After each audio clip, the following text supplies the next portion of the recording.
Hello everyone, Jason Warren with DT Met, and I have an update on that big winter storm that we're expecting to impact much of the eastern United States during the latter half of this week. There have been some changes in the models during the past 24 hours, mostly to see a convergence amongst the models in the storm track and the storm intensity.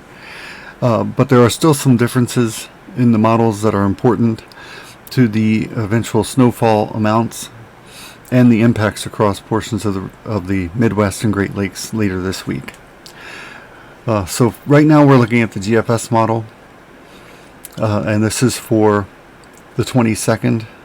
the evening of the 21st into the early morning of the 22nd. And this shows the trough beginning to deepen across portions of the central United States, primarily the Central Plains into the upper Midwest. This energy coming into the Central Plains will be driven by a very strong jet stream coming out of Western Canada down through the Northern Rockies and into the Plain States. This very powerful jet stream will help to dig this trough sharply southeastward through the Central Plains and into the lower and mid-Mississippi Valley as we head into late Thursday and into Friday. And this will help to create this intense area of low pressure that's going to develop across portions of the western Great Lakes and upper Midwest and portions of the Ohio Valley as we head into late Thursday and into Friday. The rapid deepening of this trough over the central U.S. during the day on Thursday into Thursday night will allow for a surge of warm and moist air up through the eastern United States during the day on Thursday and into Thursday night, which will allow some rain to break out, possibly beginning as a period of mixed precipitation or snow, wet snow across portions of the eastern Great Lakes and northern mid-Atlantic states. But primarily this first batch of precipitation across these areas will be mostly rain. Further west is where we'll see heavy snow beginning to break out across portions of the central and western Great Lakes down into the Midwest, with our strong Arctic front beginning to push in from the west down through the central and southern plains at that time. There will be a very sharp and tight temperature gradient developing with this front, with temperatures from the 30s to low 40s dropping quickly into the single digits and teens behind the front. And these very cold temperatures will also be driven in by very strong winds from the northwest around 40 to 50 miles per hour, with even stronger gusts possible as this low pressure system intensifies. As we head into the day on Friday, the system will really begin to wrap up across the Great Lakes,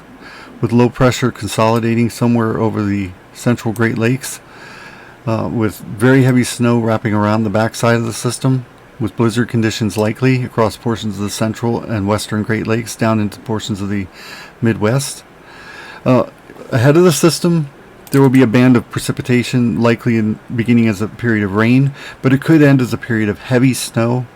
behind the cold front as it whips through, with temperatures dropping very rapidly and strong wind gusts accompanying this cold front. The system will rapidly mature over the Great Lakes as surface low becomes nearly stationary for a time over Michigan or the central Great Lakes, with heavy snow continuing behind the cold front as it moves through the eastern Great Lakes and into New England, and then heavy wraparound snow continuing through the Great Lakes and into portions of the upper Midwest and Ohio Valley. The snow back over the Great Lakes will also be falling into air that will be very cold, probably in the single digits, maybe lower teens at that time. So this will be very high ratio snow, very light, fluffy, powdery snow that will be blown around by very strong winds out of the northwest at 40 to 50 miles per hour with stronger gusts. So this will create blizzard conditions with localized whiteouts across this region. As we head into the early morning hours of Christmas Eve on Saturday, the whole entire system will begin to shift off to the northeast, but heavy snow will continue to plague portions of the Great Lakes region, with some lake enhancement off the lakes, with the cold front continuing to push northeastward, finally exiting northern New England and Maine during the morning hours. But the heavy snow showers will likely continue around the Great Lakes throughout the day on Saturday, with blowing and drifting snow also continuing with the strong winds and very cold temperatures. Here's a quick look at the Canadian model, and it has a similar look to the GFS model. It consolidates the system a little bit further east, possibly over southeastern Michigan or northwestern Ohio, but the result is pretty much the same, with heavy rain showers breaking out in advance of the system and very heavy snow behind the system, with strong winds and very cold air coming in. It also shows the system spreading northward through the Great Lakes, with rain on the east side and snow wrapping in behind it, with very strong winds and blizzard conditions possible as we head into Friday and then eventually into Saturday as the system moves off to the northeast. Here's a look at the European model, showing a similar evolution of the storm as the other models, but one thing that we are watching closely, which is shown somewhat on the GFS model but is also shown here on the European model, is that the system, as it deepens and the upper low tracks across the mid-Atlantic, the surface low, which is to the north, begins to wrap around the upper low and becomes nearly stationary for a time, with the surface low actually wrapping back around and making a bit of a loop there over Ontario, north of Lake Ontario and Lake Erie. If this actually happens, it could prolong the wind and snow threat across portions of the eastern Great Lakes for a time from Friday night into Saturday. Right now, this is the area that we'd be most concerned with for heavy snow and blizzard conditions, and this includes most of the Great Lakes down into portions of the Midwest and extending into interior New England and most of eastern Canada. Within this area, there could be a maximum of heavy snow, with some areas receiving over a foot of snow, but at this time it's too uncertain to pinpoint exactly where that would be. And same for areas outside of this zone that we've highlighted. Areas outside of here could see some snow, but it's really uncertain right now exactly where the snow would fall and how much, because of uncertainty regarding the track and intensity of the storm.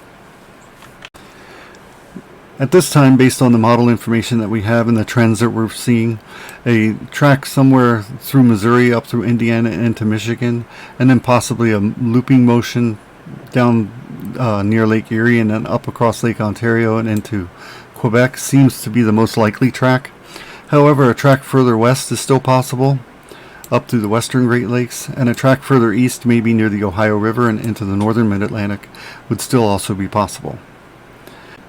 These are details that we'll have to iron out as we get closer to the event and new model information becomes available. At this time, it's still a bit too early to put any concrete numbers on the amounts that we're expecting.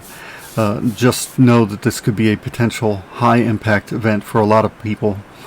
just before the holidays, and travel is going to be a nightmare across a large portion of the Great Lakes region, the Midwest, and into portions of the Mid-Atlantic states and Northeast as we head into the upcoming weekend. Be sure to subscribe so that you can be updated when we post new videos. We'll be updating this forecast all week long as the event approaches.